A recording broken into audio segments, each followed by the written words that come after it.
ম্যাচের বয়স তখন ৭ মিনিট। পুরো স্টেডিয়াম ছেয়ে গেছে হলুদ প্ল্যাকার্ডে। তাতে বড় বড় করে লেখা 7 রোনালদো। হাজার হাজার মানুষের চিৎকার, ক্রিস্টিয়ানো রোনালদো। মাঠে চলছে খেলা। আল নাসরের ব্রাজিলিয়ান ফরোয়ার্ড গ্যাব্রিয়েল গোল করে 2 হাত ছড়িয়ে শূন্যে লাফিয়ে মারলেন সিউ সেলিব্রেশনে। রোনালদো মাঠে নেই, কিন্তু তার ছায়া মাঠের প্রতিটি ঘাসে ঘুরে বেড়াচ্ছে।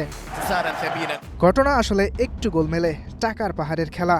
সৌদি আরবের বড় 4টা ক্লাব চালায় পিআইএফ বা পাবলিক ইনভেস্টমেন্ট ফান্ড। রোনালদোর ভীষণ মন খারাপ। তার দাবি আল নাসরকে অবহেলা করা হচ্ছে। আল হিলাল বা অন্য ক্লাবগুলো যখন দুহাতে টাকা উড়াচ্ছে, তখন আল নাসর এক কোণে বসে থাকা সেই গরিব আত্মীয়, যাকে কেউ ফিরেও তাকাচ্ছে না। পর্তুগিজ মহাতারকা এই অভিমানে টানা 2 ম্যাচ খেলতে নামলেন না। অভিমানী মানুষ বড় ভয়ঙ্কর হয়। তারা নিজের ক্ষতি করে অন্যের ওপর প্রতিশোধ চায়। রোনালদো তাই করছেন। গত সপ্তাহে আল রিয়াদের বিপক্ষেও তিনি ছিলেন না। লীগ কর্তৃপক্ষ তাকে নিয়ে একটা সতর্কবার্তা পাঠিয়েছে। বড় বড় কথা বলে রোনালদোকে ইঙ্গিত করে লিগের এক মুখপাত্র বলেন, কোনো ব্যক্তি তিনি যত বড় তারকাই হন, নিজের ক্লাবের বাইরে সিদ্ধান্ত নিতে পারেন না। তবে এই সতর্কবার্তাতেও ঢলেনি রোনালদোর মন।